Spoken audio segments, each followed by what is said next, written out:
نحمده ونصلي على رسوله الكريم أما بعد فأعوذ بالله من الشيطان الرجيم بسم الله الرحمن الرحيم رب اشرح لي صدري ويسر لي أمري واحلل عقدة من لساني يفقهوا قولي. اس وقت جو کتاب آپ کے ہاتھوں میں ہے اس کا نام ہے منہاج القاصدین. منہاج کا لفظ منہج سے ہے. منہج کہتے ہیں راستے کو، طریقہ کار، اور قاصدین قاصد کی جمع ہے، اور قاصد کا لفظ قصد سے ہے. قصد کہتے ہیں ارادے کو، تو قاصد ارادہ کرنے والا، ارادہ کرنے والے لوگوں کا راستہ، طریقہ، تاکہ وہ اپنی منزل تک پہنچ جائیں. اور مراد اس سے وہ لوگ ہیں جو اللہ کا قرب پانے کے لیے، اللہ کو راضی کرنے کے لیے، جنت الفردوس تک پہنچنے کے لیے کوئی راستہ اختیار کریں.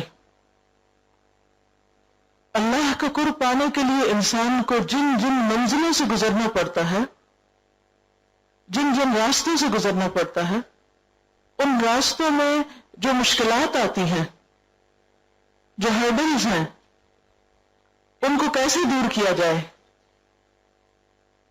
انسانی نفس کے اندر جو خرابیاں ہوتی ہیں، باہر کی رکاوٹوں کے علاوہ خود انسان کے اپنے اندر بہت سے بیریئرز ہیں جو اس کو اللہ تک پہنچنے نہیں دیتے. تو وہاں تک پہنچنے کے لیے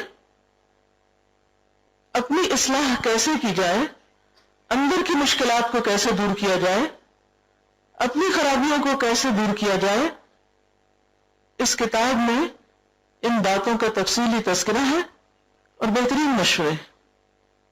بنیادی طور پر یہ تزکیہ نفس اور تربیت اور تہذیب اخلاق سے متعلق کتاب ہے. کتاب لکھی ہے امام عبد الرحمن ابن الجوزی نے، جو بغداد کے رہنے والے تھے، اور اصل کتاب کا خلاصہ کیا ہے ابن قدامہ المقدسی نے، جو بیت المقدس کے رہنے والے تھے. کتاب آپ کے سامنے ہے اور میں اس میں سے کچھ چیزیں آپ کو پڑھ کر بھی سناؤں گی اور اس کے ساتھ ساتھ انہیں ایکسپلین بھی کروں گی، تاکہ بعد میں آپ اس کتاب کا مزاج سمجھ کر خود پڑھ سکیں اور سمجھ سکیں اور اپنی اصلاح کر سکیں. اور اصلاح کے لیے سب سے اہم ترین بات یہ ہے کہ انسان کا اپنا ارادہ پکا ہو، اس کے اپنے اندر عزم ہو، ڈٹرمنیشن ہو. ابن الجوزی نے صرف یہی کتاب نہیں لکھی، بہت ساری کتابیں لکھی. ان کا اپنا مطالعہ بھی بہت وسیع ہے. انہوں نے بچپن سے بہت چھوٹی عمر میں بک ریڈنگ شروع کی، جبکہ باقی بچوں کو کھیل کود کا شوق ہوتا ہے. اور وہ اپنے بارے میں کتاب میں لکھتے ہیں کہ انہوں نے 20,000 کتابیں پڑھی ہیں. اس سے آپ اندازہ لگا سکتے ہیں کہ ایک شخص جس کا اپنا مطالعہ اتنا وسیع ہو، وہ جب دوسروں کو کچھ سکھائے گا تو وہ کتنا بہترین ہوگا.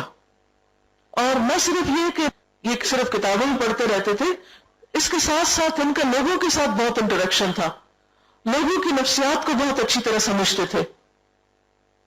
ان کے عام درس جو ہوتے تھے اس میں 10,000 ہزار لوگ جمع ہوتے تھے.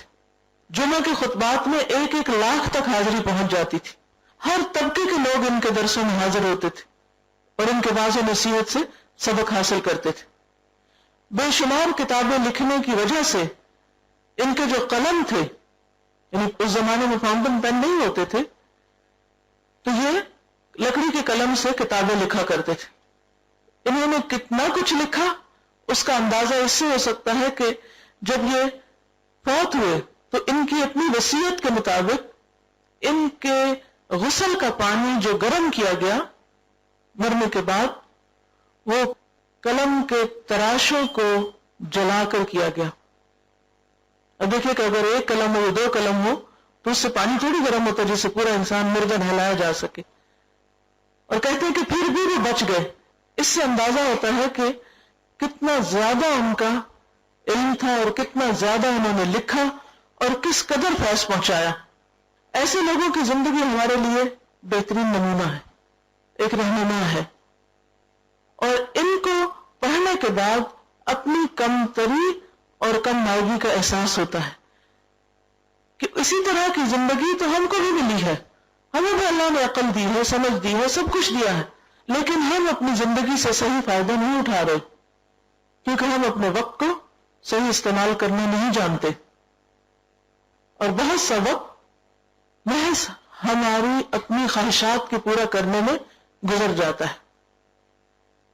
تو بہت ضروری ہے کہ ہم اپنی اس زندگی کو جو صرف ایک بار ملی ہے، اونلی ونس، اس کو اس طرح گزارے کہ ہمیشہ کی زندگی میں ہمیشہ کی خوشیاں، راحتیں اور آرام پائے۔ کوئی بھی چیز قیمت ادا کیے بغیر نہیں ملتی، جنت کی بھی ایک قیمت ہے، اور حدیث میں آتا ہے الا ان سلعۃ اللہ غالیہ، خبردار سن لو اللہ کا سودا بڑا مہنگا ہے، جنت بڑی مہنگی چیز ہے۔ قرآن پاک کی ایک آیت میں آتا ہے ام حسبتم ان تدخلوا الجنۃ، کیا تم سمجھتے ہو کہ ایسے ہی جنت میں داخل ہو جاؤ گے؟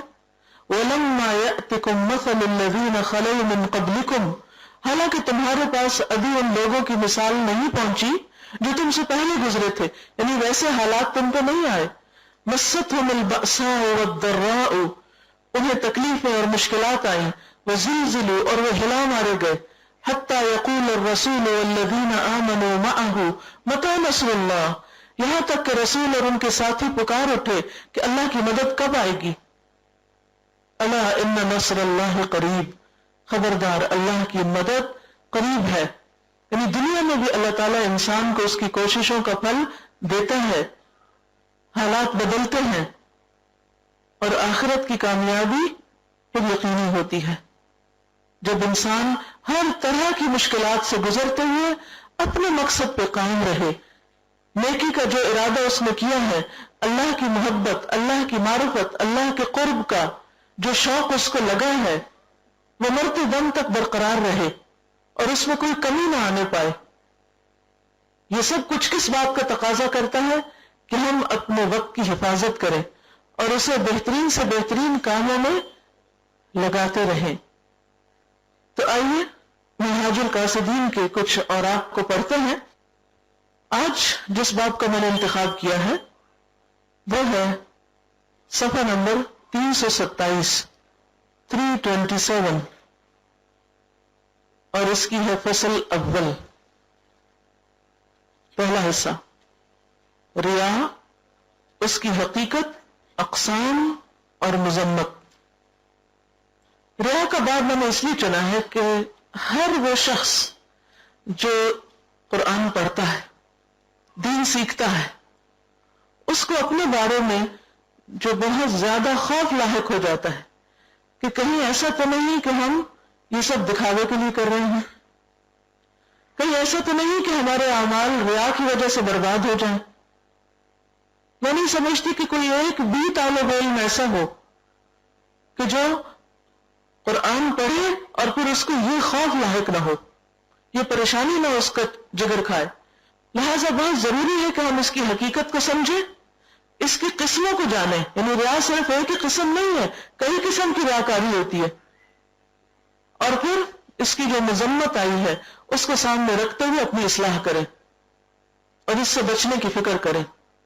ریا کا لفظ رآ سے ہے، رآ عربی میں کہتے ہیں دیکھنے کو، رؤیا بھی اسی سے ہے، خواب دیکھنا، کیونکہ اس میں بھی انسان کہیں گیا نہیں ہوتا، محض وہ سوتے ہوئے کچھ دیکھ رہا ہوتا ہے۔ اور اردو میں عموماً صرف ریا نہیں بلکہ کیا بولا جاتا ہے، ریا کاری، ریا کرنا، کاری فارسی کا لفظ ہے کرنے کے معنی میں، اور انگریزی میں کیا کہتے ہیں، شو آف کرنا، دکھاوا کرنا۔ امام ابن الجوزی لکھتے ہیں ریا کی مذمت کتاب و سنت میں بکثرت بیان ہوئی ہے۔ مذمت کس کو کہتے ہیں؟ کنڈم کرنا۔ ریا کو بہت زیادہ کنڈم کیا گیا ہے۔ اللہ تعالیٰ نے فرمایا فَوَيْلٌ لِّلْمُصَلِّينَ الَّذِينَ هُمْ عَنْ صَلَاتِهِمْ سَاهُونَ الَّذِينَ هُمْ يُرَاءُونَ، ان نمازیوں پر افسوس ہے جو اپنی نمازوں سے غافل ہیں، وہ جو دکھلاوا کرتے ہیں. نماز پڑھنے والے تو اللہ کے قریب ہوتے ہیں، لیکن یہاں نماز پڑھنے والوں کی مذمت کی جا رہی ہے، ایسے نمازی جو اپنی نمازوں سے غافل ہیں، یعنی ان کی پوری طرح نگہداشت نہیں کرتے اور اس کے ساتھ ساتھ دکھاوا کرتے ہیں. تو اس سے پتہ یہ چلتا ہے کہ بعض اوقات دکھاوا عین دیندار لوگوں کے اندر بھی پایا جاتا ہے. یہ نہ سمجھے کہ پہلے نماز کی عادت نہیں تھی، اب عادت ہو گئی تو بس کافی ہے، اب بہت اچھا ہے، شکر ہے اللہ کا کہ ہم نماز پڑھنے لگے. بلکہ اس بات کی بھی فکر ہونی چاہیے کہ کہیں ایسا تو نہیں کہ نماز پڑھنے کے باوجود ہم اپنی عبادت کا دکھاوا کرتے ہوں اور لوگوں کی نظر میں اچھا بننے کی خواہش بہت زیادہ ہو. فرمایا فمن کان یرجو لقاء ربہ فلیعمل عملا صالحا ولا یشرک بعبادۃ ربہ احدا. پھر جو اپنے رب کی ملاقات کی امید رکھتا ہو وہ اچھے عمل کرے اور اپنے رب کی عبادت میں کسی کو شریک نہ ٹھہرائے، یعنی کسی اور انسان کو اس میں شریک نہ کرے کہ اس کی خوشی کے لیے عبادت کرے. گویا ہم کوئی بھی اچھا عمل کریں، چھوٹا ہو یا بڑا، کیا کرنا چاہیے؟ صرف اللہ کو خوش کرنا چاہیے. اگر لوگ تعریف کریں تو اس پہ پھولنا نہیں چاہیے، اور اگر لوگ کرٹیسائز کریں تو اس پر خفا نہیں ہونا چاہیے، کیونکہ نہ تو لوگوں کی تعریف کے لیے ہم کام کر رہے ہیں اور نہ ہی لوگوں کی مذمت کے لیے کر رہے ہیں.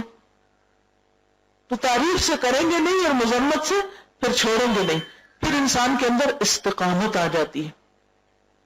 جب کام اللہ کے لیے ہوتا ہے اور انسان کا تعلق اللہ سے جڑ جاتا ہے تو وہ بندھ جاتا ہے، پھر وہ گرتا نہیں، پھسلتا نہیں، وہ سنبھل جاتا ہے. اللہ تعالیٰ کی خاص مدد اس کو نصیب ہوتی ہے. ایک اور حدیث میں ہے کہ رسول اللہ صلی اللہ علیہ وسلم نے فرمایا مجھے سب سے زیادہ خوف تم پر چھوٹے شرک کا ہے. صحابہ نے پوچھا اے اللہ کے رسول صلی اللہ علیہ وسلم چھوٹا شرک کیا ہے؟ آپ نے فرمایا ریا.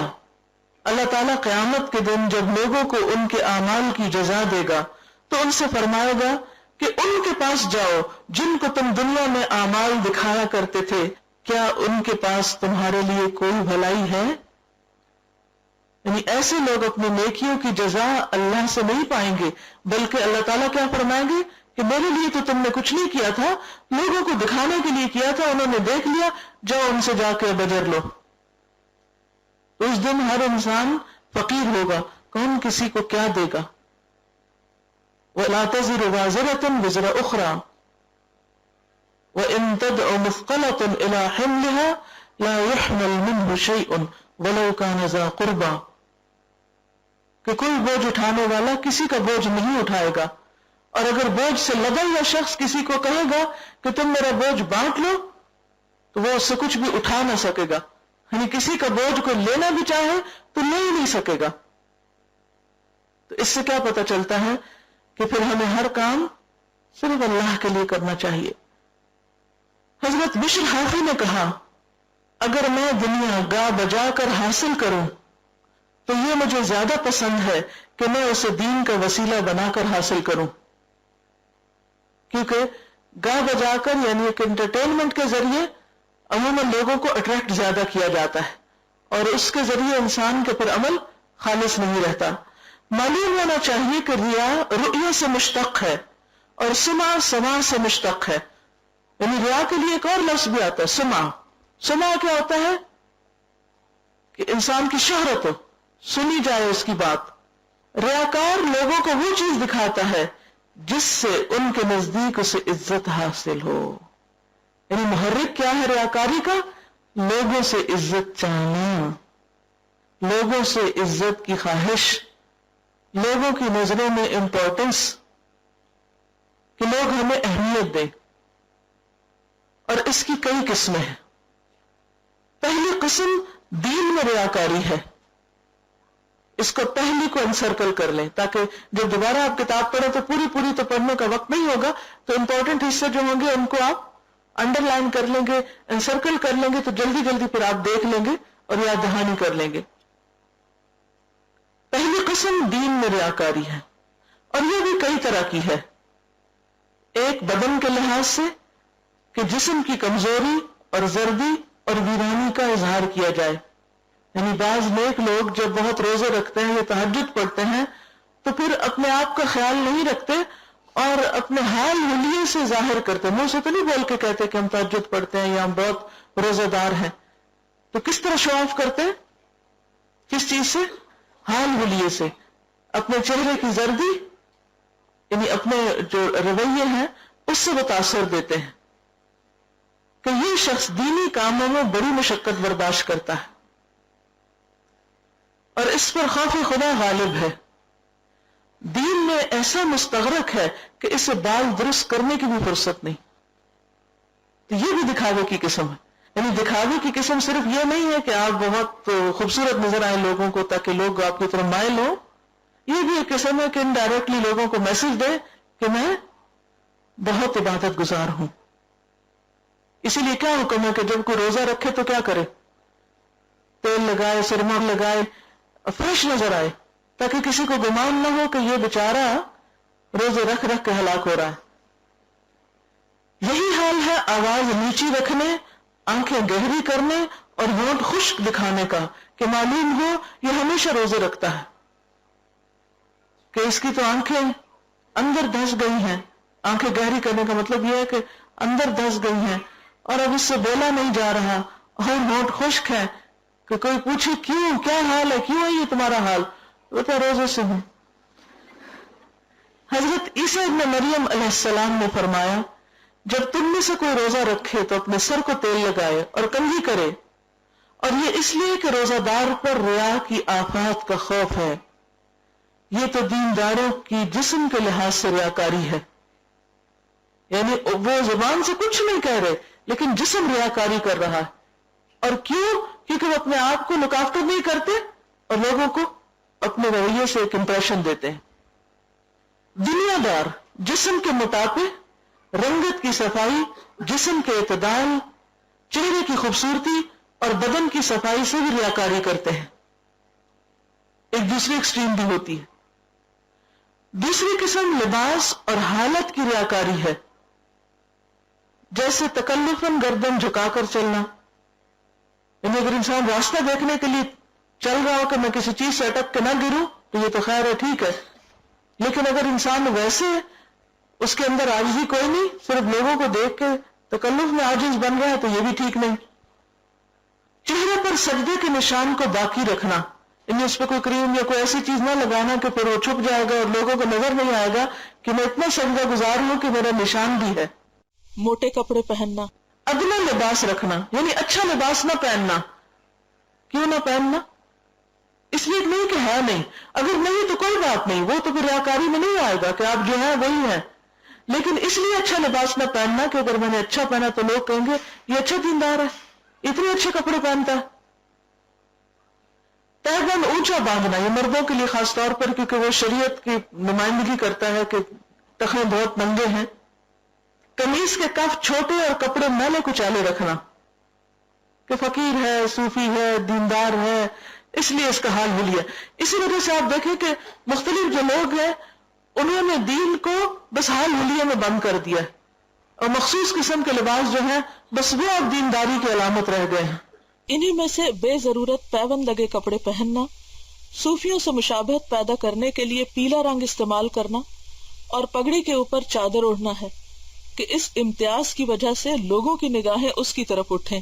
اس مقصد کے لیے ایسا لباس نہیں پہننا چاہیے کہ خواہ وہ کسی بھی قسم کا ہو کہ جس میں اپنے آپ کو نمایاں کرنا مقصود ہو.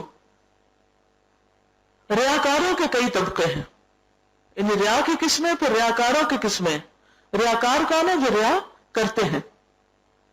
بعض وہ ہیں جو نیک لوگوں میں زہد کے اظہار سے مقبول ہونا چاہتے ہیں. یعنی بعض نیک لوگ ہر وقت یہ ظاہر کرتے ہیں کہ ہمیں دنیا سے کوئی رغبت نہیں. وہ گندے، میلے کچیلے اور موٹے کپڑے ریاکاری کے لیے پہنتے ہیں.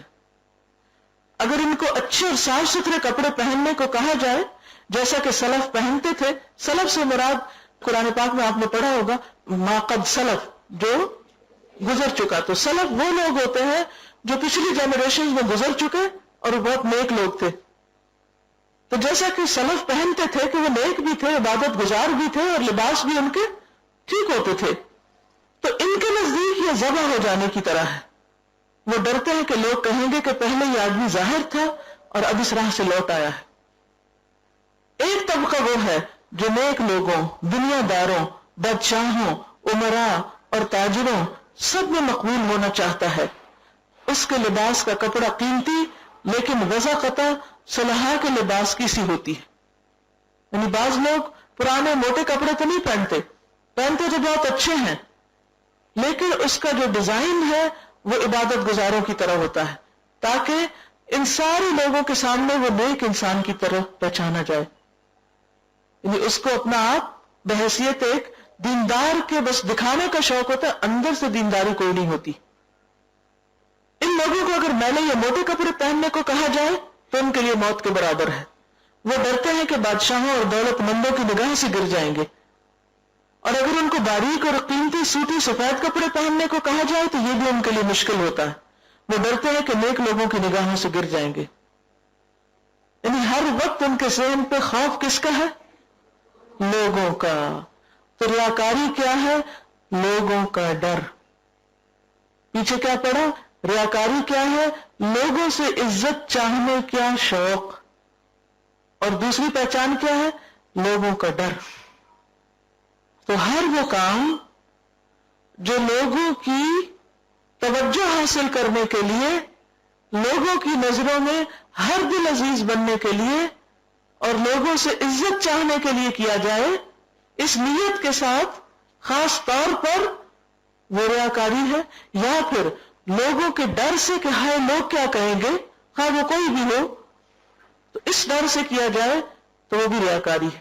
تو پھر کرنے کا کام کیا ہے؟ کیونکہ ہمارے نزدیک یا تو لوگوں کی عزت اہم ہوتی ہے یا پھر لوگوں کا ڈر.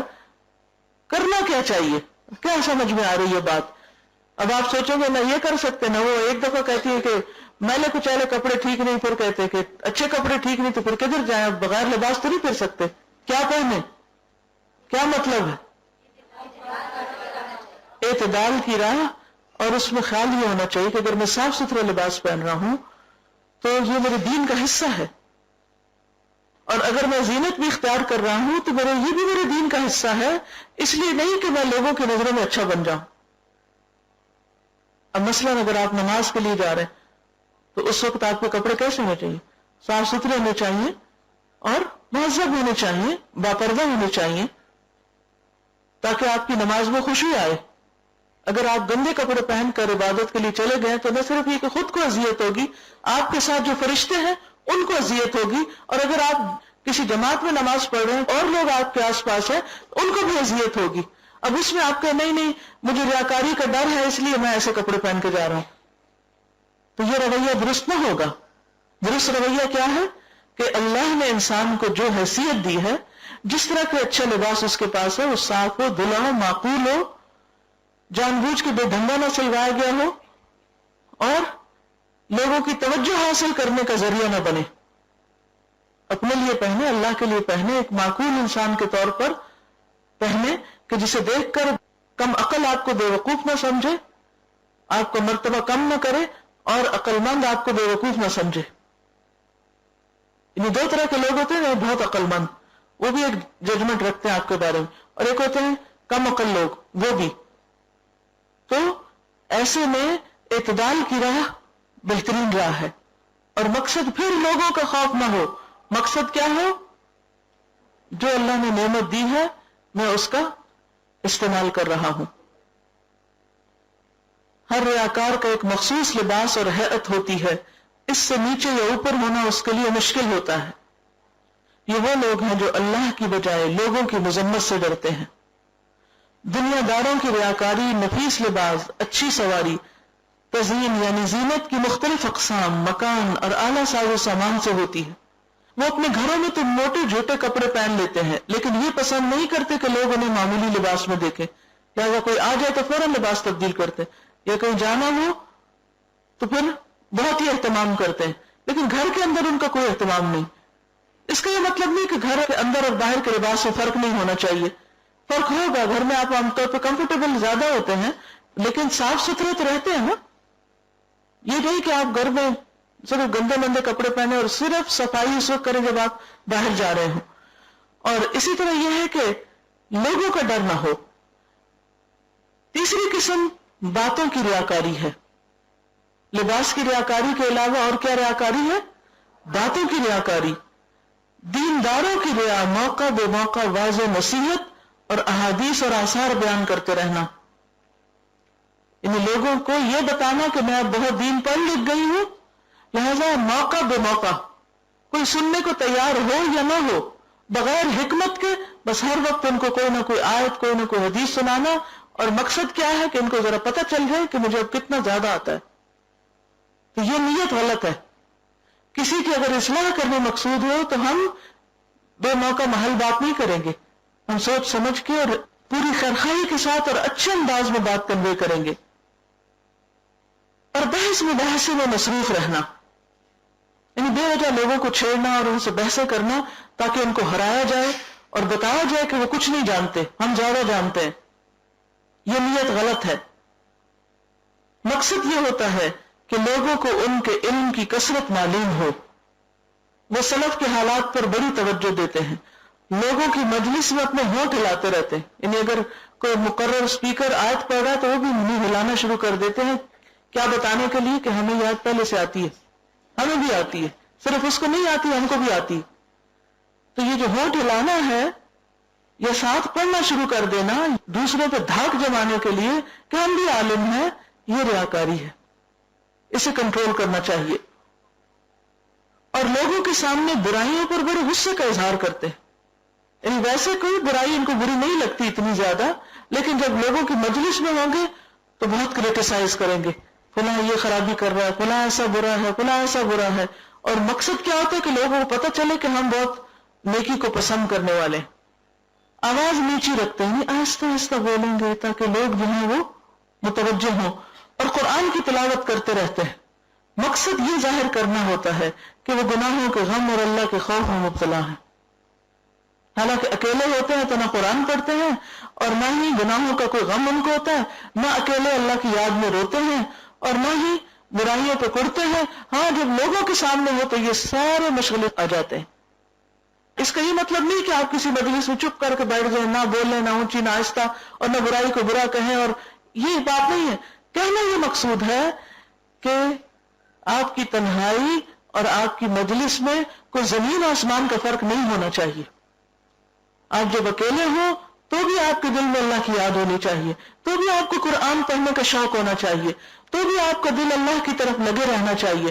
اور جب لوگوں کے سامنے ہو تو بھی آپ لوگوں کو فائدہ پہنچاتے رہیں، اچھی بات ان کو بتاتے رہیں. کیوں؟ کس لیے؟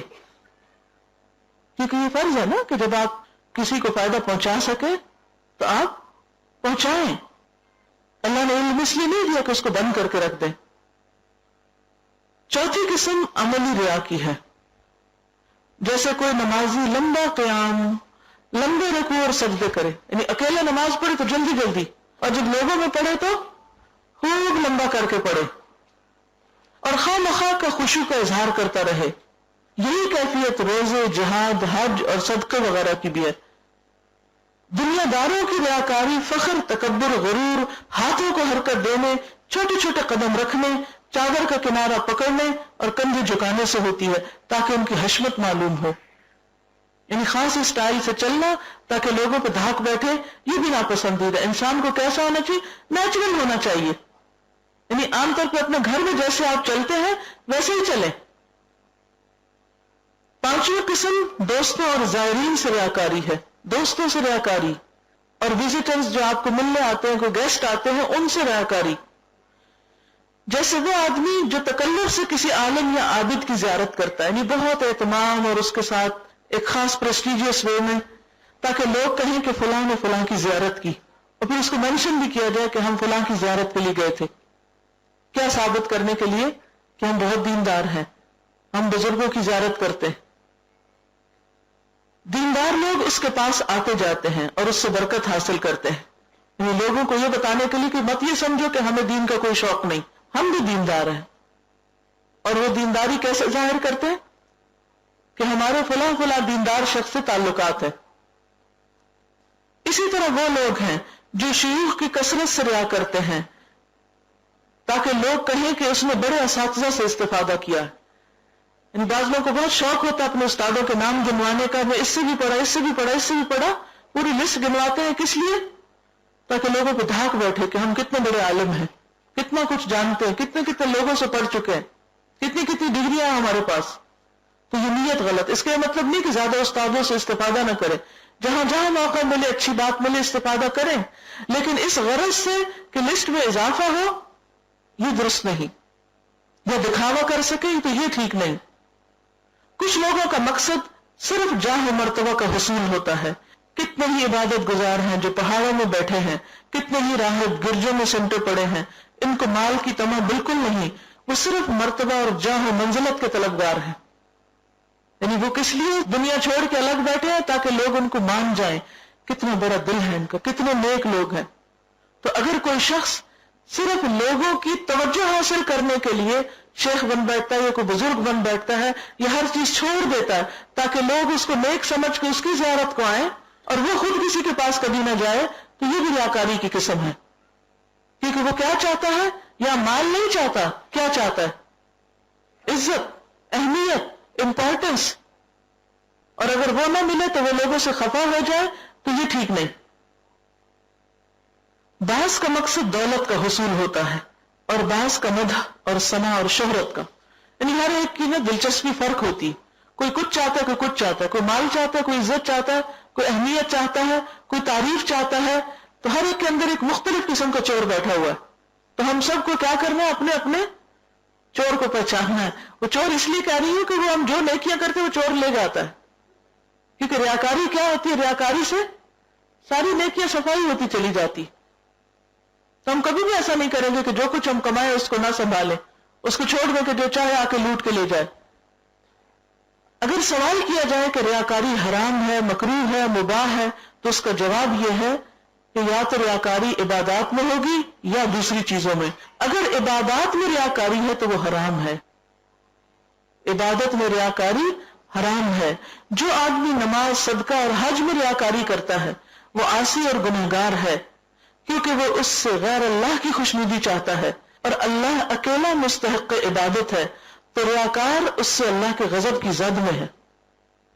کیا سمجھ میں آیا کہ عبادت میں ریاکاری حرام ہے، کیونکہ اس سے مقصد اللہ کی خوشی نہیں.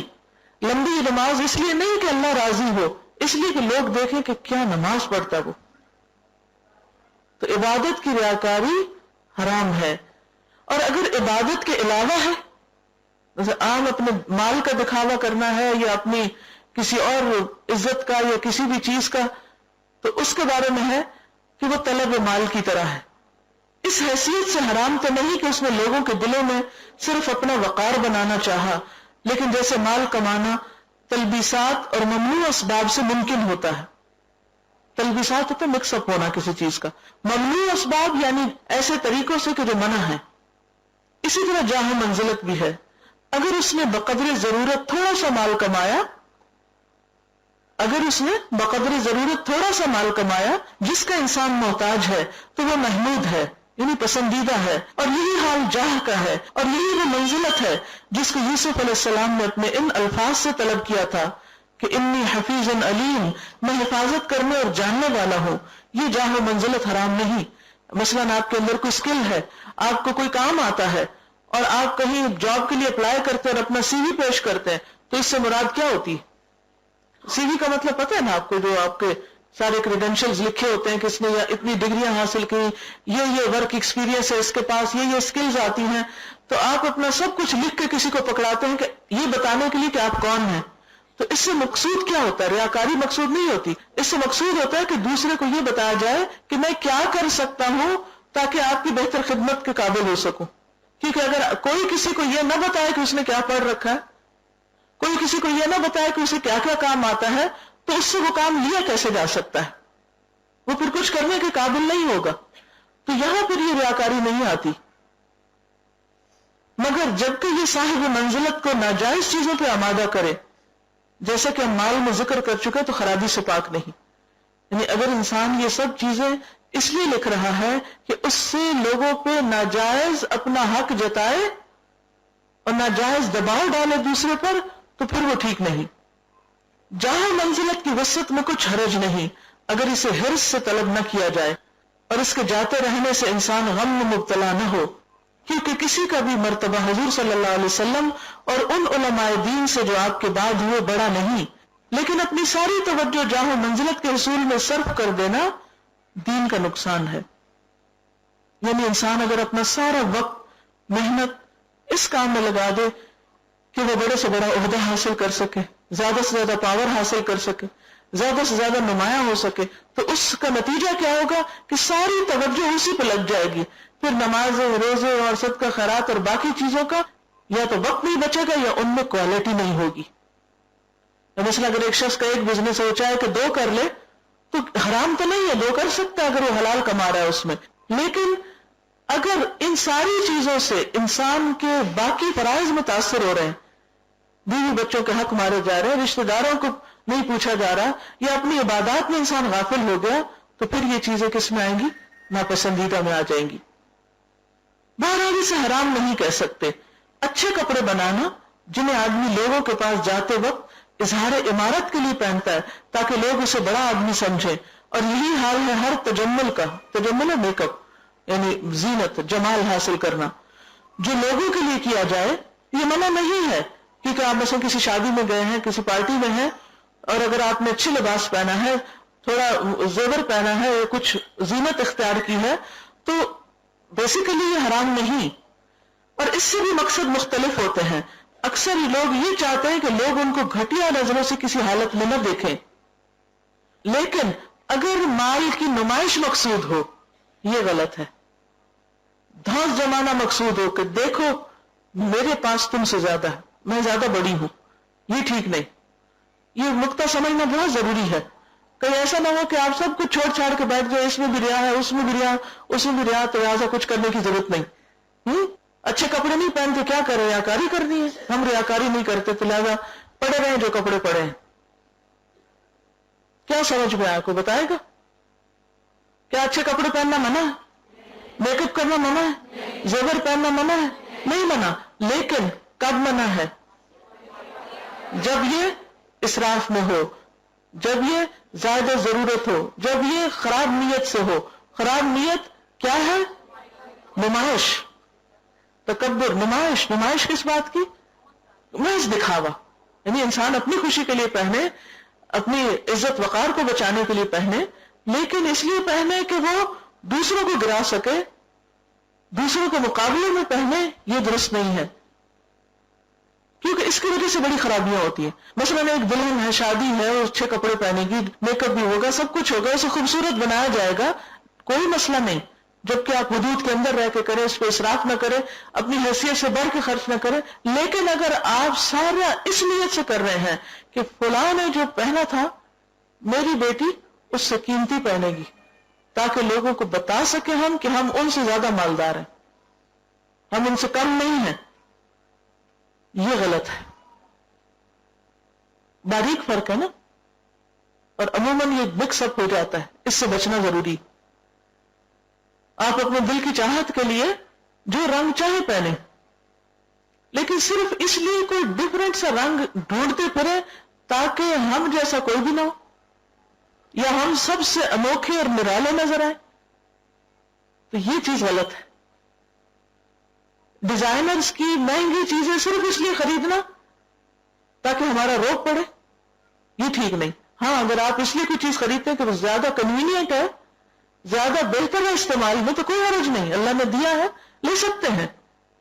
لیکن اس نیت سے کہ آج میں مجلس میں سب سے زیادہ پرومیننٹ ہوں اور سب کی نظریں میرے پر ہوں اور میں سب سے آگے ہوں، یہ انتہائی غلط ہے، یہ ممنوع ہے، یہ ناپسندیدہ ہے.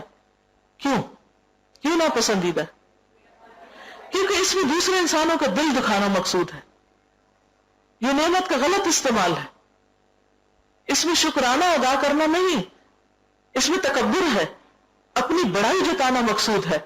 تو کوئی بھی چھوٹا کام یا بڑا کام، خواہ آپ پرانے موٹے جھوٹے کپڑے پہن جائیں صرف اس لیے کہ لوگ آپ کو بزرگ سمجھنے لگے، یعنی سب نے بڑے اچھے لباس پہنے اور آپ ایک مسکینوں جیسا لباس پہن کے چلے جائیں، یہ ظاہر کرنے کے لحاظ میں تسبیح کا ہم بہت نیک ہے، یہ بھی ریاکاری ہے.